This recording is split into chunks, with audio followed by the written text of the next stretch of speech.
Mohanavani Telugu podcast వింటున్న శ్రోతలందరికీ హృదయపూర్వక ధన్యవాదాలు. ఈరోజు సత్సంగ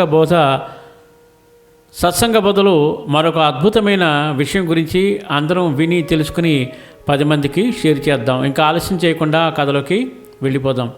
శ్రావణ శనివారం విశిష్టత. మన పెద్దలు కాలానుగుణంగా ప్రతి సంవత్సరం ఏ పండుగలు జరుపుకోవాలి, ఏ వ్రతాలు చేయాలి, ఏ పూజలు చేయాలని మనకు నిర్దేశించారు. అదే ప్రకారంగా శనివారం వ్రతం చేసే ఈ మాసాన్ని శ్రావణ మాసం అంటారు.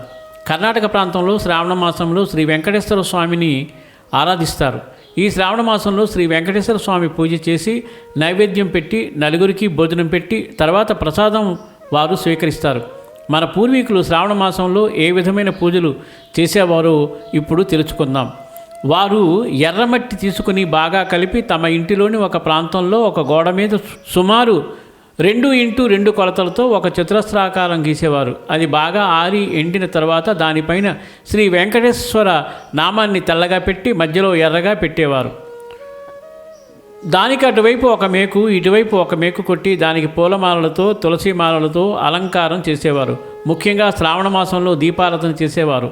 ఆ దీపారాధన ఎలా చేసేవారంటే బియ్యం పిండి తీసుకుని అందులో కొద్దిగా బెల్లం కలిపి నీరు తగలకుండా నెయ్యి వేసి ఒక ముద్దలాగా చేసి ఆ కలిపిన ముద్దను ప్రమిదలాగా చేసి ఆ ముద్దను ఒక తట్టలో పెట్టి దానిలో ఆవు నెయ్యి వత్తి వేసి వెలిగించి ఇలా వెలిగించిన దీపాన్ని సాక్షాత్తు శ్రీ వెంకటేశ్వర స్వామిగా భావించి పూజ చేసి వెంకటేశ్వర స్వామి అష్టోత్తరం చదివేవారు.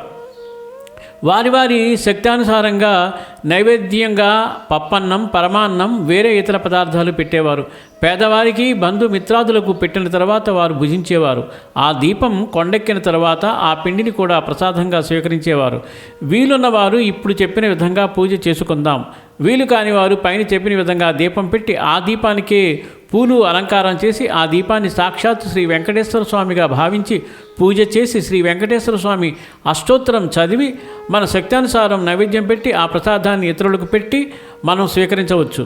శ్రావణ మాసంలో ప్రతి శనివారం 5 శనివారాలు ఎవరైతే ఇలా చేస్తారో వారికి శ్రీ వెంకటేశ్వర స్వామి కృపా కటాక్షాలు ఆశీస్సులు కలుగజేస్తారు.